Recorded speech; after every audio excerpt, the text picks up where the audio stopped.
Biye Jumae janvier kalo kile fla san ba fla ani mugan wɔɔrɔ an ka foli ni walimadɔn bɛ aw ye aw minnu bɛ lajɛli la walasa kunnafoniw bɛ sɔrɔ Mali kunkan ani diɲɛ fan wɛrɛw kunkan ni a tuma selen ka kɛ ni Ameriki jamana ɲɛmɔgɔ ye sariya mun ta k'a ɲɛsin Mali ma k'a fɔ ko visa sɔrɔli bɛna gɛlɛya Malidenw ma o sariya mun tara ka bɛn ni décembre kalo tile 16 o hukumu kɔnɔna la Mali jamana ɲɛmɔgɔw fana ye u ta sara n'u k'a ma réciprocité Kadiatu Traoré ani Dramane Malibe ka sɔrɔlenw don.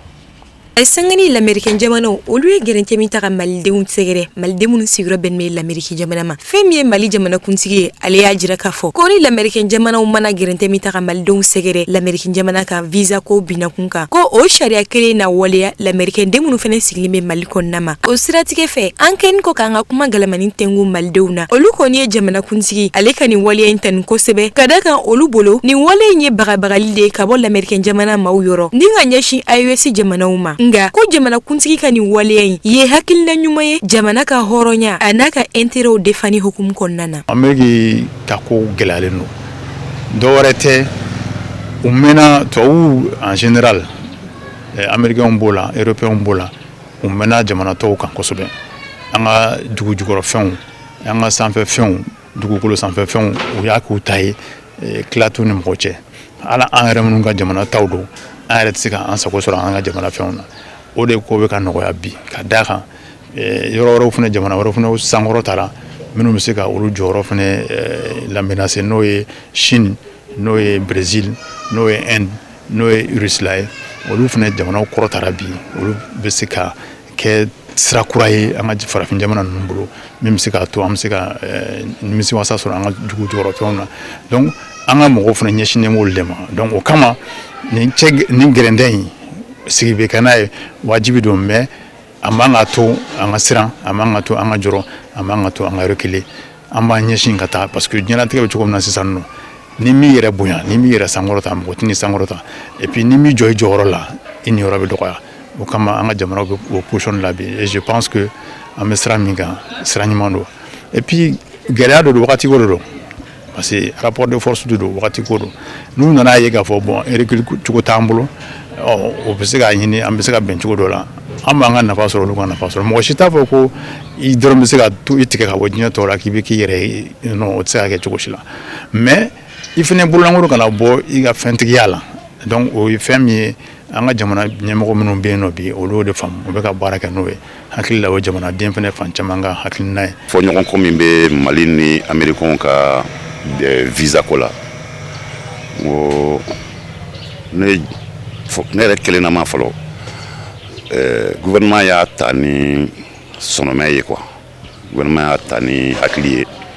malgré que a y'a kɛ ni réciprocité mais a kan ka taa hali o bɛɛ ɲɛfɛ parce que ka wuli yɛrɛ ma ten tile kelen malien tɛ don n ka dugu la nigérien tɛ don n ka dugu la burkinabé tɛ don n ka dugu la n'a ma 10 000 euros sara o jɔnmaya de ye quoi donc o jɔnmaya Mali t'o kɔnɔ bilen Maliens t'o kɔnɔ tugun espace AES t'o kɔnɔ tuguni n'i y'an ka ɲɔkisɛ kelen ta an bɛ ɲɔkisɛ kelen ta i kun an tɛ bi kan an tɛ fila ta parce que an dezon ye an tɛ gɛrɛbu fana ye parce que an b'a dɔn an ka dugu an ka jamana sɔrɔ min b'an ka jamana na a tɛ diɲɛ yɔrɔ si u y'a bila an kun na ko fɛn de t'an bolo an ka mɔgɔ fɔlɔ minnu taara kalan k'u fɛ yen u y'o de don olu kunkolo la olu kɔnɔ fɔ an ɲɛna a bɛ kalan an denw kunna a kalan an yɛrɛ kunna ekɔli la bɛɛ nkalon mais dabɔ kama kun don quoi dabɔla kama de pour que minnu bɛ wuli olu ka kɔrɔbaya n'a ye parce que fɛn min kɛ yiri ju fɛ o de bɛ yiri lawuli donc o yiri fitinin n'i ye ji yɛlɛma n'i ye ji couleur ma k'a ju fɛ a bɛ ka ca Ala fɛ o couleur bɛ bɔ yiri la donc minnu nana k'u bɛna denmisɛnninw former indépendance kɔfɛ Afrique u y'a yira olu la de ko a bɛ taa aw ka dugu la aw ka dugu ye fantan jamana de ye aw ka dugu ye misikina jamana de ye n'aw taara a b'o de fɔ aw denw n'aw mɔdenw ɲɛna ko anw de bɛ dɔrɔn bɛ se k'aw bɔ nɔgɔ la donc o y'u permettre ka wuli u yɛrɛ ma ten dɔrɔn ko bon bi malien tɛ don an ka dugu la tuguni n'a ma nin kɛ ivoirien a tɔgɔ nigérien tɛ don tuguni n'a ma nin kɛ an fana ko problème t'a la an t'aw kɛlɛ an t'aw foyi mais comme an fana an mago b'aw la cogo min na aw fana mago b'anw na ten de aw yɛrɛ mage bɛ anw na ka tɛmɛ aw kan parce que aw mago bɛ dugu jɔyɔrɔ fɛn min na o b'anw de bolo yan fɔlɔ kun bɛna o b'a ta cogo min na o diya o bɛ taa n'a ye a b'a dogo fɛnw kɔnɔ ka taa n'a ye mɔgɔ tɛ maga la o ɲininka la a bɛ kɛ ten bi bi in na ala barika la fanga min b'anw kunna u nalen bɛ ni minɛnw ye min b'anw permettre k'an disi gosi komi aw bɛ k'aw disi gosi cogo min na aw bɛ k'aw disi gosi parce que nin b'aw bolo a bɛ se k'o ɲɛsin mɔgɔw ma k'a ci u la ala barika la o b'an yɛrɛ bolo yan bi an t'a ci mɔgɔ la mɛ n'i y'a can an b'a ci la. Mali jamanakuntigi ka nin hakilina ye n'o ye lamɛrikɛn jamana maaw u ye gɛrɛntɛ min ta ni k'a fɔ ko u n'a malidenw sɛgɛrɛ n'u ye u ka jamanaw kɔnɔna na ni ka o kɛlɛ ɲɛnamaya ni lamɛrikɛnden minnu fɛnɛ sigiyɔrɔ bɛn bɛ Mali kɔnɔna ye o min ye lamɛrikɛnden fɛn fɛn mana fɔ k'i b'i kunda Mali kan fɔ a k'a sɔrɔ visa bɛ e yɛrɛ fɛnɛ bolo visa min bɛ i yamaruya ni Mali kɔnɔna donni ye i n'a fɔ Ameriki jamanakuntigi Donald Trump ale ye a laɲini cogo min na. Ka kɛɲɛ ni san yɛlɛma okumu kɔnɔna ye an ka jamana ɲɛmaa général d'armée Assimi Goïta ye discours mun kɛ discours in fanbaw bolila bɛn yɛlɛmaw fo ka taa bila ɲɔgɔn dɛmɛ na karamɔgɔ Musa Fɔnba seginna a kan an ka ɲɛmaa fɛ. Mali jamana ɲɛmaa général d'armée Assimi Goïta a ka sanbɛ foli la ka don san kura kɔnɔ a ye da se san 2025 baaraw ma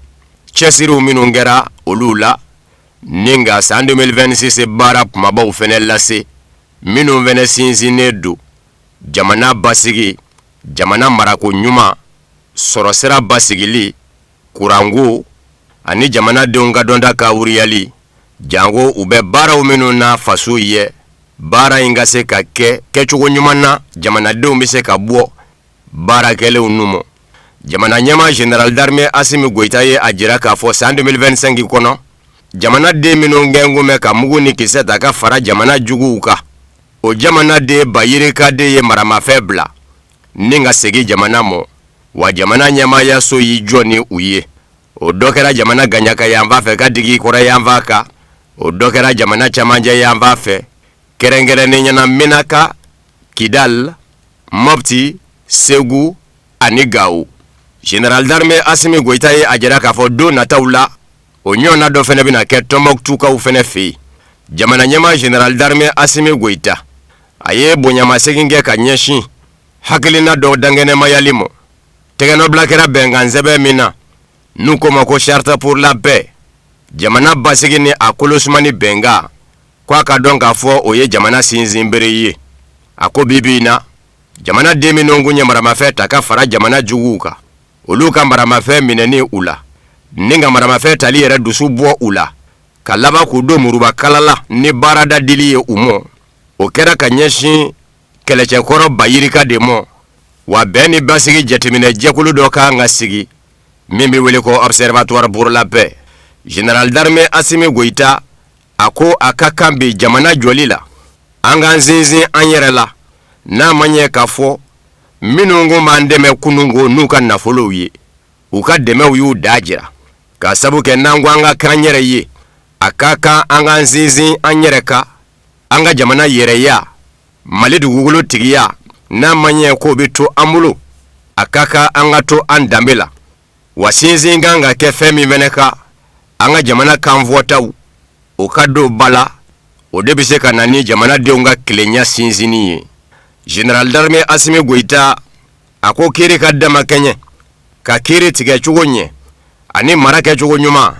o ye a ka fanga sinsinna dɔ ye ko wulikajɔw minnu kɛra ka yuruku kɛbaw kɛlɛ ka dunkojugu tigilamaw kɛlɛ o wulikajɔ na to senna ni kiiribulon gɛrɛnkɛrɛnnen ka wulikajɔ ye pôle national ani nafolow minnu dunna dunkojuguw fɛ nafolo ninnu bɛ se ka kanijugu min k'u lasegi jamana wagande kɔnɔ o jɛkulu fɛnɛ na tɛmɛna ka baara ye n'o ye agence de recouvrement des avoirs ye a ko sɔrɔ sira nasira fɛ bibi na Mali jamana sɔrɔ sira basigi bɛ gwɛlɛya jamana ɲɛmaw ye wulikajɔ kɛ min bɛ se ka to o bɛ se ka kurun juru minnu bɛ se ka ye Mali la juru tɛ minnu bɛ se ka dɛsɛ ka sara Mali fɛ an yɛrɛw ka dugujukɔrɔ nafasɔrɔ siraw olu la feere cogo la jamana bɛ se ka bɔ feere cogo min nu mɔ ka jamana bɔ nɔgɔ la a ko kuranko ta fa n'a ma ɲɛ ko an b'a fɛ ka k'an yɛrɛ ye a ka kan an ka yɛlɛma don an ka kuran sɔrɔ cogo la o kuma baara kan ka kɛ siraw minnu kan k'an ka kuran sɔrɔ cogow falen n'a ma ɲɛ ka fɔ bi tile bɛ se ka kɛ kuran ta yɔrɔ ye o fɛɛrɛw bɛ se ka don bala cogo min panneau solaire ko ta fa batterie lithium ko ta fa baara bɛna kɛ olu fɛnɛ kan a ko malidenw ɲɛru sa jamana sinsin bere malidenw de do o kuma maliden minnu kan ka se ka baara kɛ dugu jɔko 20 da Mali jamana ye a ka kan olu ka se ka furakɛ kɛnɛyasow la kɛnɛyasow minnu labɔn bɛ ni kɛnɛya minɛnw ye a ko wulikajɔ bɛ senna k'o ko dangɛnɛmaya kalanko cɛsiribaw bɛ ka kɛ o la min bɛ se ka to an ka sifinnakaw bɛ se ka tila kala la u labɛnnen ka ɲɛsin baara mɔ baara min fana kan ka kɛ u fɛ u ka dɔndaw ka se ka kawuriya o la a ko jamana ɲɛmaw bɛ n'u cɛsiri o fana na nin kɛra Général d'armée Assimi Goïta Mali jamana ɲɛma ka sanbe foli dakuru ɲɛw ye ka bɛn ni décembre kalo tile 31 ye ka ɲɛsin jamanadenw ma. An bɛ to an ka jamanakuntigi Général d'armée Assimi Goïta ka discours okumu kɔnɔna la an ka ɲininikɛla Amadu Kamara ni Ibrahim Kulibali ye u ka kuma galamani tango jamanaden dɔw la k'olu hakilina dɔ a kan an ka ɲɛma dɔw fɛ. Kuntigi ka laseli mun kɛra san yɛlɛma hukumu kɔnɔna la an bɛ se ka fɔ laseli in kɛra jigifa laseli ye ka da kan a ye kibaruya jolen caman di o kibaruyaw la ne hakilina ye fɛn damadɔ ye mun ye ne yɛrɛ jigifa kosɛbɛ n bɛ se k'o fɛn damadɔ kɛ jumɛn ye o ye k'a fɔ partiw disulen kɔfɛ an ka politikitɔnw disulen kɔfɛ ko maaw bɛna ɲininka walasa charte des partis politiques ani loi minnu bɛ politique gérer Mali la ko o loi bɛ se ka taa sur de nouvelles bases o ye fɛnba ye mun bɛ se k'a fɔ Mali politique a bɛna don ba la nin san in kɔnɔna la o tɛmɛnen kɔfɛ a yirala k'a fɔ ko bɛn ni kuma ɲɔgɔnya sira fɛ ko observatoire pour la paix ko bɛna bila sen kan ni k'a lase Mali sigida bɛɛ lajɛlen ma ka an ka dugutigiw n'an ka diinɛ ɲɛmɔgɔw n'an ka tɔntigiw k'u bɛɛ da don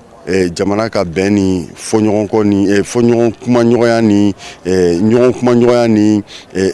kan kelen fɔ sira kan ani o tɛmɛnen kɔ fɛn min bɛ sen na n'i y'a jateminɛ k'a fɔ ko an gɛlɛya mun y'an sɔrɔ tile 2 in na n'o ye essence ko crise ye k'a ye ko jamanakuntigi yɛrɛ da sera a ma ka waleɲuman dɔn kɛ ka se an ka taji feerebagaw ma ka tila ka waleɲuman dɔn kɛ ka se citerne bolibagaw ma hali u ka parantiw o ye koba ye mun bɛ mɔgɔ jigi sigi ɲɛmɔgɔw fan fɛ ka d'a kan ninnu ye sɛgɛn mun kɛ médailles dilen kɔfɛ k'a ye ko adresse à la nation na k'u tɔgɔ fɔra ka waleɲuman dɔn k'u ye o ye koba de ye mun ye ne yɛrɛ jigifa kosɛbɛ. An bɛ se ka mun fɔ discours in kunna an ye discours in lamɛn bɛɛ y'i sigi ka lamɛn an ye faamuyali sɔrɔ a la vraiment on a compris que président jamana in kanu b'a la et vraiment jamana tɛ président kelen ye jamana y'an bɛɛ de an bɛɛ de kan ka fara ɲɔgɔn kan n'i y'a mɛn jamana bɛɛ de don donc a ye jamana mɔgɔw remercier par u ka comment on appelle dusukasiw u ka degun kunni na quoi parce que degun bɛ mɔgɔw kan mais o bɛɛ la komi an bɛɛ maliyɛn ye bɛɛ kɛlen don k'i wasa don o ko la parce que difficulté bɛ mɔgɔw kan ye ça ne va pas mais n'an ye jamana in ye bɛɛ bɛ soulager donc a ye chauffeurs fo ka opérateurs économiques fo parce que n'i y'a mɛn jamana bɛ tourner o y'a sɔrɔ carburant de bɛ yen et je pense que an ka sɔrɔsiw fana an fana bɛ profiter k'an ka sɔrɔsiw fana fo ka ministre de la défense yɛrɛ fo mun ye Sadio Kamara ye parce que n'i y'a mɛn ko jamana dɔw de bɛ a kunna minnu bɛ k'a to an bɛ ka lakana donc an ka foli bɛ olu ye o yɔrɔ fana na donc a ye population bɛɛ fana fo an fana b'u yɛrɛ fo fana mɔgɔw fo i yɛrɛ ka wale na an bɛ président in fo a k'a faamuya ko bon jamana b'a kɔ parce que jama ɲɛma bɛɛ ɲɛ b'o de la mun ye kuranko ye maliyɛn bɛɛ kan k'a faamuya a bɛ difficulté mun kɔnɔna la kuranko ye c'est vrai a bɛ jouer fɛn caman kan mais an ka muɲu an ka kow lajɛ an bɛ bɔ kuranko kɔnɔna la seulement que an ka hinɛ ɲɔgɔn na parce que hinɛ tun banna jamana in kɔnɔ n'an hinɛna ɲɔgɔn na o b'an ka ko caman nɔgɔya mɔgɔw ka da la ko économie ko in bɛna nɔgɔya parce que u ye banque kuraw créer jamana caman farala ɲɔgɔn kan olu jamanaw faralen ɲɔgɔn kan je pense que u fana bɛ ka sortir de crise de ɲini parce que économie an tɛ se ka kuma économie kuma ka tant que on dépend n'an bɛ dépend ni mɔgɔ la quoi c'est-à-dire il faut que qu'on soit indépendant économiquement an k'an yɛrɛ ta quoi n'an yɛrɛ ka ressources de bɛ an ka fɛnw bɛ garanti o de b'a arranger ni mɔgɔ wɛrɛw ka an garanti ye n'an y'an ka garanti sɔrɔ an yɛrɛ bolo don min na donc économiquement ça va aller mais n'a fɔra ko ani mɔgɔ wɛrɛw de bɛ baara kɛ pour que an ka se ka wariw sɔrɔ wari ka se ka circuler donc o difficulté il faut que jamana k'o kun mais je suis convaincu que san 2 san 3 san 4 kɔnɔna la an bɛ kuma wɛrɛ fɔ anw dɔrɔn tɛ dɛ et même la Chine la Chine est partie du néant pour aboutir au résultat. La Turquie est partie du néant pour aboutir au résultat. Ça n'a pas été Ghana flène yano. Follow, it me Bamako bet me Ghana de Tumina Baraka. It me Ghana de Yefembe Barala. Mais Bibina bi Ghana Chitera avanter la Tukuni. Parce que John Rawlings, révolutionnaire, il a si quand même révolutionné les pays et que tout le monde est joli. Et moi je pense que nos présidents là, au idée de Boukouna, en son. La souffrance là, on doit accepter. Mais les gens n'aiment pas. C'est un coup. Moi, tu fais un coup. Jamana, on sait que fait une difficulté de rencontrer quoi. Mais c'est un niveau qui tape, ce n'est pas possible. San yɛlɛma okumu kɔnɔna la Burkina Faso jamana kuntigi son excellence Ibrahima Traoré ye foli kɛrɛnkɛrɛnnen kɛ k'a ɲɛsin maaw ma maa minnu bɛ wuli ka jɔ la walasa ka kunnafoni kolon kɛlɛ Burkina kɔnɔna la karamɔgɔ Musa Fɔnba bɛ walawalali kɛ a ko kunna. Burkinakaw ka jamana ɲɛma kapitɛni Ibrahima Traoré farafina cɛcɛ kana jamana sabaw ka jɛkulu Alliance des États du Sahel AES o confédération ɲɛmaba do a kɛtɔ ka sanbɛ foli ɲɛsin Burkina jamana denw ma décembre kalo tile 31 a ye bonyamasegin kɛ ka ɲɛsin Burkina jamana denw ma minnu ye kuma ta jamana tɔgɔla jabaranin zow la a kunnafoni di sow la ani kɛnyɛrɛ ye kunnafoni di sow la ani bɔlɔlɔ ka k'u jɔ jamana ni jugu cɛ ka kunnafoni ngolo kɛlɛ Burkina jamana kɔnɔ kunnafoni ngolo ninnu bɔyɔrɔ dɔɔnen do nazarala setigi jamanaw minnu ngalenga do ko Burkina jamana bɛ to jɔnya juru la olu kɛwale do ko Burkina ka den minnu y'u banamini o ni kɛli cɛ ni kunnafoni ɲuman dili ye Burkina jamana ka kunnafoni yɛrɛ dili u ye fasoden ɲumanya baara de kɛ bawo ye kunnafoni min di Burkina jamana ka kunnafoni jɛlen o de ye kunnafoni yɛrɛ ye kapitɛni Ibrahima Traoré a yira k'a fɔ Burkina ni jamana wɛrɛ ni ɲɔgɔn cɛ koɲɛ ɲɛnabɔw nasira fɛ san 2026 la Burkina jamana t'o taasira in falen k'a dɔn k'a fɔ Burkina jamana ani diɲɛ jamana bɛɛ bi se jɛ jamana o jamana ne bɛ Burkina jamana bonya k'a fɔ jamana kan hɔrɔnyalen do danbe jamana do kapitɛni Ibrahima Traoré a yira k'a fɔ a b'a ɲini Burkina ka denw fɛ jɔyɔrɔ min kalifara a la jamana sabaw fɛ Niger, Mali ani Burkina farafina cɛcɛ kana jamana sabaw ka jɛkulu Alliance des États du Sahel AES confédération ɲɛmaaya jɔyɔrɔ Burkina ka denw ka fara a ka k'a dɛmɛ o baara la kapitɛni Ibrahima Traoré a yira k'a fɔ bibi in na Burkina jamana marabolo 4 ɲɔgɔn na jɛkulu sigi bɛ ye ka ɲɛsin sirabaw dilali ma wa mara 4 na ta san 2026 in kɔnɔ ka sira dila jɛkulu fɛnɛ sigi ye min bɛ se ka to Burkina jamana ka daminɛ Faba la Waga ka taa se marabolow dugubaw ma a bɛɛ ka kɛ gɛtɔrɔw ye ani autoroute baw a ko sojɔko ta fan fɛ jamana ɲɛda bɛ se ka falen cogo min jamana ɲɛmaaw bɛ n'u sinsin sojɔko na sira fɛ sangasobaw jɔli de ka dugubaw fɛnɛ k'olu lasaniya mɔgɔw ka dugu jɛko mɔgɔ ni da maaya kɛcogo bɛ se ka nɔgɔya dugu saniyalen la ka maaya ja u bolo a ko san 2025 baaraba kɛra sɛnɛko na sira fɛ baaraba kɛra baganmara na sira fɛ baaraba kɛra jɛgɛmara na sira fɛ a ko Burkina jamana bɛ se k'i jɔ bi k'a fɔ dungafa o dangɛnɛmayalen do Burkina jamana kɔnɔ waso tɛ k'a sabu kɛ dali masa ye sanji ɲuman di Burkina jamana mɔ samiya tɛmɛnen na ni sɛnɛkɛlaw ka cɛsiri fɛnɛ ye a ko san 2026 jamana ɲɛmaaw ye baarabaw minnu kɛ sɛnɛko na sira fɛ baganmara na sira fɛ jɛgɛmara na sira fɛ u bɛna dɔ fara o cɛsiri kan ni sɛnɛkɛ mansinw bilali ye sɛnɛkɛlaw ka bolo kan sɛnɛkɛyɔrɔ fɛnɛ labɛnnen ka ni jamana denw na wale kelen jamana ɲɛmaaw k'u jɔ ni a musaka fanba ye jamana denw ye o hakilinaw na sigi sen kan ni ka nɔgɔ n'o ye engrais ye ani sumansi jolenw k'olu bila sɛnɛkɛlaw ka bolo kan a ko lakanako na sira fɛ bi Burkina jamana kɛmɛ ka yɔrɔ caman minɛ juguw la kɛnɛyako na sira fɛ bi kɛnɛya sɛbɛkɔrɔdon bɛ bala kalango na sira fɛ bi jamana ɲɛmaw ye cɛsiriba kɛ kalango la kurango bɛ o cogo la dugujukɔrɔ nafasɔrɔ sira jamanadenw ka se ka bɔ o fɛnɛ numɔ ko cɛsiriba na kɛ o ka san 2026 nin ye Burkina jamana ɲɛma farafina cɛcɛ kana jamana sabaw ka jɛkulu Alliance des États du Sahel AES Confédération ɲɛmaba Capitaine Ibrahim Traoré ka sanbe foli dakuru ɲaw ye ka ɲɛsin Burkina jamana denw. Ani karamɔgɔ Musa Fanba bɛ to ɲɔgɔn fɛ walasa ka diɲɛ fan wɛrɛ kibaruyaw dɔn.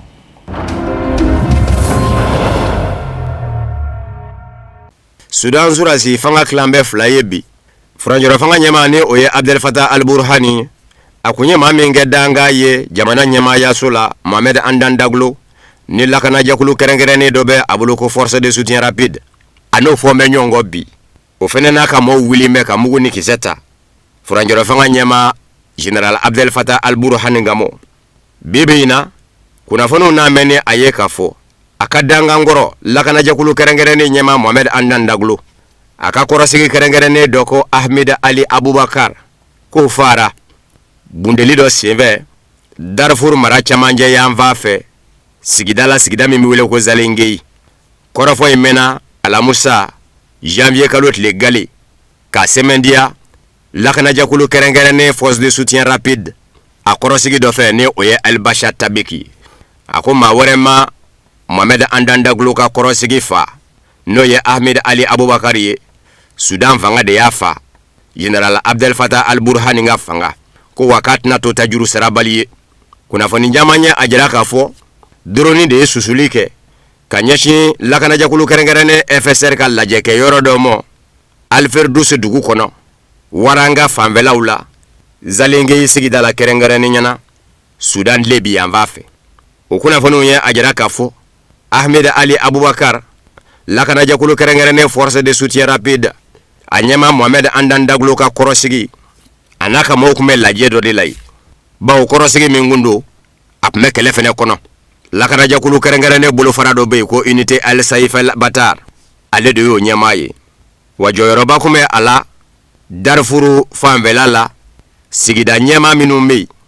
laadala ɲɛmaa minnu bɛ yen dugutigiw n'u ɲɔgɔnnaw ale de ka wulikajɔ de bɛn kunbɛn olu lasɔrɔli mɔ ka fara lakanajakulu kɛrɛnkɛrɛnnen force de soutien rapide kan Sudan surasiya yɛrɛ General Abdel Fattah al-Burhani ka fa o mi da don ko kɛcogo la fɔlɔ a ma ladɔnniya k'a fɔ Korodofani marabolo ɲɛmaayaso sabaw Gaɲaka yanfan fɛ Tilebi yanfan fɛ ani Worodugu yanfan fɛ o sɛbɛkɔrɔ kalayara nin dɔgɔkun laban ninnu na Sudan furanjɔrɔ fanga ɲɛmaa General Abdel Fattah al-Burhani ka kɛlɛcɛw ni a ka dangankɔrɔ Mohamed Andan Daglo ka lakanajakulu kɛrɛnkɛrɛnnen force de soutien rapide FSR ni ɲɔgɔn cɛ a kɛra sababu ye maa nanama sumane Bayirikade y'a sigiyɔrɔ bila Sudan marabolo 18 minnu bɛ lakanajakulu kɛrɛnkɛrɛnnen force de soutien rapide FSR bɛ k'i jɔ ni 5 bɛɛ ye Darfur mara la a n'a Tilebi yanfan fɛ Darfur Gaɲaka yanfan o fa dɔw bɛ jamana ɲɛmaayaso ka bolo kan General Abdel Fattah al-Burhani yɛrɛ sa furanjɔrɔ fanga ɲɛmaa Sudan marabolo 13 de bɛ a ka bolo kan Worodugu yanfan fɛ Gaɲaka yanfan fɛ Kɔrɔ yanfan fɛ ani cɛmancɛ yanfan fɛ Sudan faaba Khartoum marabolo bɛ o fɛnɛ na.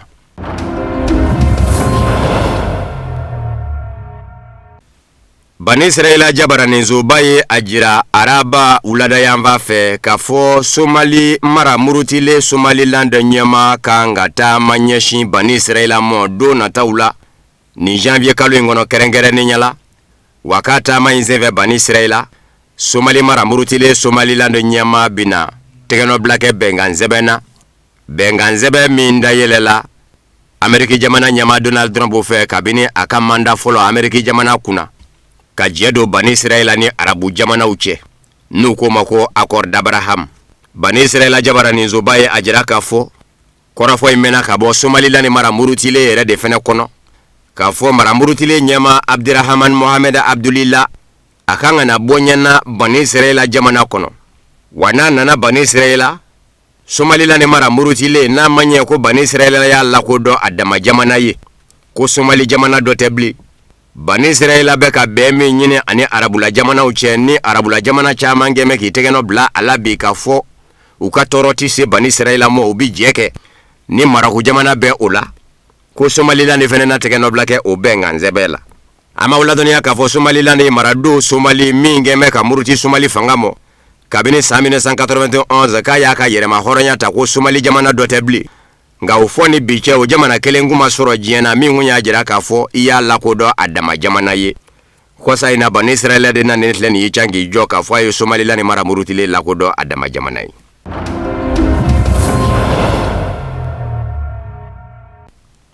Ameriki jamana ɲɛmɔgɔw k'a dɔn k'a fɔ u k'u da don Iran jamana kunkanko la a ti foyi se u ma magosa kɔ wa Ameriki jamana yɛrɛ ka nafa dɔw bɛ Iran kɔnɔ na Iran jamana ka basigibaliya bɛ na ni u mago sali ye nin ye Irankaw ka lakanako ɲɛmaayaso ma ɲɛmaa dɔ de ka kuma ye ko Ali Larijani a kɛtɔ ka Ameriki jamana ɲɛmaa Donald Trump ka kɔrɔfɔ dɔw jaabi bawo nisɔngoya taama dɔ bolo dara jagokɛlaw fɛ Iran jamana kɔnɔ Desamuru kalo tile 29 Donald Trump de filɛ k'i yɛrɛ sɔrɔ bɔlɔlɔ kan ko ni Iran jamana ɲɛmaaw ye nisɔngoya taama naw fa u tɛ ka dɔwɛrɛ kɛ fɔ k'u ka nisɔngoya jira taama nɔ ko Ameriki jamana fanga na dɛmɛ don nisɔngoya taama naw mɔ Iran jamana kɔnɔ Irankaw ka lakanako ɲɛmaayaso ma ɲɛmaa ni o ye Ali Larijani ye a ko fɔ Ameriki jamana ɲɛmaa Donald Trump k'a dɔn k'a fɔ nisɔngoya taama min kɛra Iran faaba la Tehran jagokɛlaw fɛ olu bɛ jamana juguw dɔn minnu tɛ jamana juguw ye fɛnɛ u b'olu dɔn n'o y'a sɔrɔ Donald Trump kɛmɛ ka maaw bila Iran jamana kɔnɔ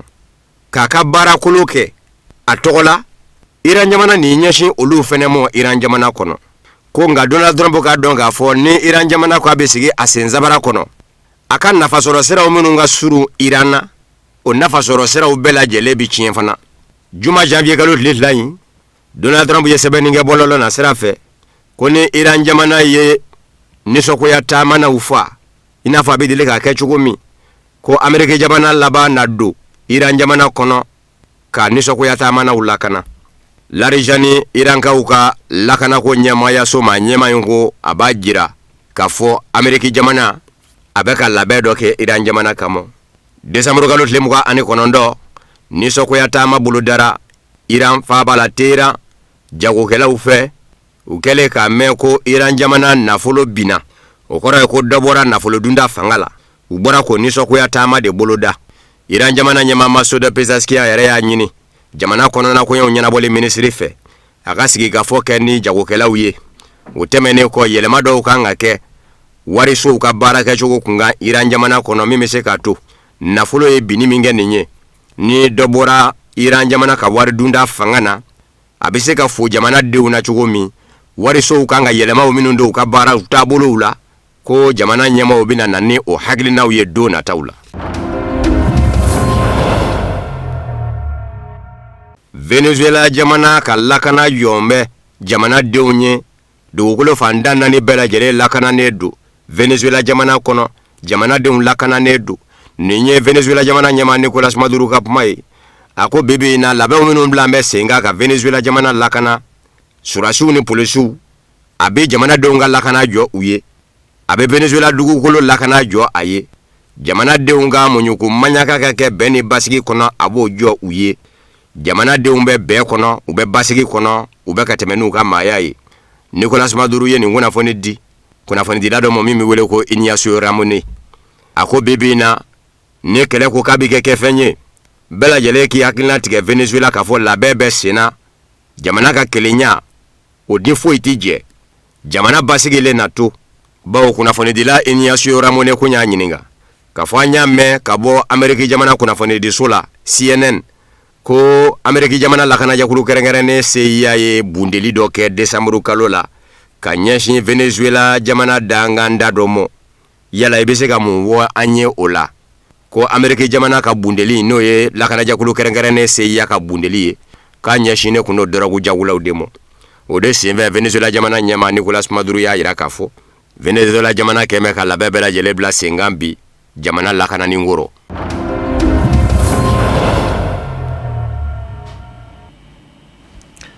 Maroc CAN 2025 okumu kɔnɔna la Mali ale ni Tunisie kan ka ɲɔgɔn sɔrɔ ka bɛn ni sibiri don janvier kalo tile 3 ye nɛgɛ ɲɛ 19 o wagati o hukumu kɔnɔna la degeli karamɔgɔw ye kunnafoni kɛnɛ dɔ sigi sen kan walasa k'u hakilina fɔ dolanci in kan o baara in kɛra ka bɛn ni alamisa don janvier kalo tile 2 Casablanca Maroc capitale la an ka Serifula tele ka ciden kɛrɛnkɛrɛnnen mun bɛ Maroc walasa ka kani ɲɛfɔ Isif Kulibali ale ka sɔrɔlenw don. An bɛ se ka sigi ni a ye a bɛ kɛ ntolantan duman ye jamana fila ni ɲɔgɔn cɛ ka da kan o bɛɛ bɛ fɛ ka qualifier ka taa quart de finale de la hali ni y'a sɔrɔ bakuruba ntolantanw na u ye résultat minnu kɛ résultat suguya kelenw tɛ Tunisie victoire sɔrɔ Tunisie dasira Tunisie fila nin bɛ kɛ Mali dun fan fɛ Mali ye match nul 3 de kɛ donc nin bɛna k'a siɲɛ 5nan de ye a jamana fila bɛ ɲɔgɔn sɔrɔ CAN phase finale kɛnɛ kan. A Chila Tunisie ma deli ka Mali ci Mali ye sebaya fila sɔrɔ Tunisie fila nin bi kɛra siɲɛ fila donc ni match in kɔni a match bɛ gɛlɛya surtout mais je pense que a mana kɛ cogo cogo Mali bɛ sebaya sɔrɔ ka taa fɛn min ye quart de finale la. Bon an b'a mun fɔ match gɛlɛman de don parce que équipe fila min bɛ ɲɔgɔn dɔn o ye match caman ta ɲɔgɔn fɛ match gɛlɛman don parce que ni ye analyse kɛ ka jateminɛ k'a lajɛ